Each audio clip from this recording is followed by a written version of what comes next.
छातीर कलिजा के कोन अलगा करि पारे तू परा आम छातीर कलिजा भागवत लेखा अछि उत्पर्जित कर्म फले जाचिबु डौथेब राजा दशरथ कर्म दोष पाई प्रभु रामचंद्र 14 वर्ष वनवास कले स्वयं भगवान श्री कृष्ण निज कर्म दोष पाई शबर हाथ में मरी निज कर्म दोष पाई दल राजा घास काटी सुखदेव मुनि परीक्षित राजा को कही हे राजन कर्म मोहर निज गुरु उद्धव केते तू पचार दिन आम समस्त निज निजर कर्म फल भोगिबा को पड़िबो तो कौ जन्म कि पुण्य करिथिलु के जानी ए जन्म रे आम जातिया कुलरु मुक्ति पाई गलु ए ना भाई समस्त सुना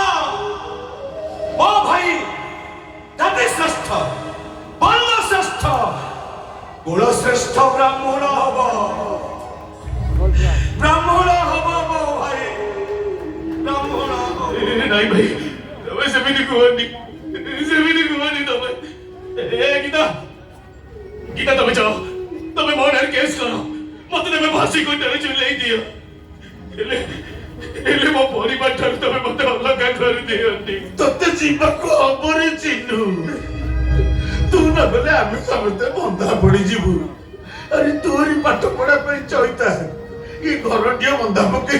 पंडा शांत को पको टंका करज आड़ी दिला करज सुझी न परले पंडा शांत घरटा को नहीं जिवे तानले तो भाई आ नुआ बो ताको पखे जाई गोती खटी सुझीवे अरे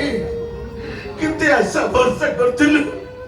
तू पाठ पढ़िबू बड़ चाकरी करिबू करज सुझी दबू हेले से आशा भरसा तो सब त्रुटि गला ससरे तू एमिति कलु जे तू भी हमर हेलुनी ए चैता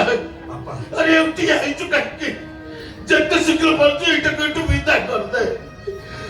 कर दे इटा करे नहीं ए बाबू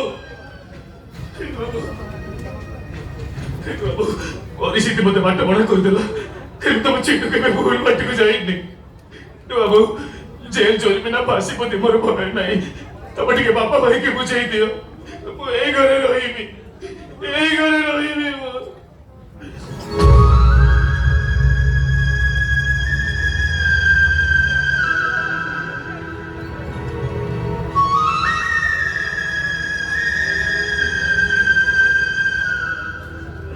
आज ठरे घरे भात हांड्रे तम पाया चाउल पड़िबो बाबू कि नुआबो हे तमे म कानी रागु मो पछी कहि बने नुआबो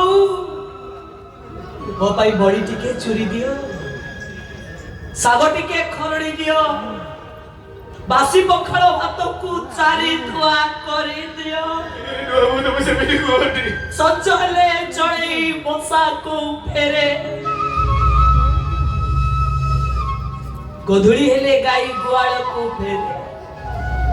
और राती हेले आकाश को चंद फेरे तबे भी जाका को जीव जे आउ से तो चंपा फेरे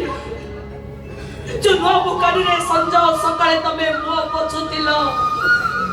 से नुआ बुकानी तम पाई छुआ ही जो नुआ बुकोले तमे मथा रखी की सौतुलो से नुआ बहु को छुईले तमे मुंड धोई के कादेइबो अरे कोई तुम पाद पड़िबे पवित्र हवा पाई तमे जाई गंगा रे स्नान करिबो ए जयती आई कि लोभ लगाउचुलो ए चिंता जदि हम झियो होई थाता ताको कोन सासु घर को विदा कर दो बुझाई दे तो मन को बुझाई दे चिनुटा हम झियो थिला ताको सासु घर को विदा कर दे विदा कर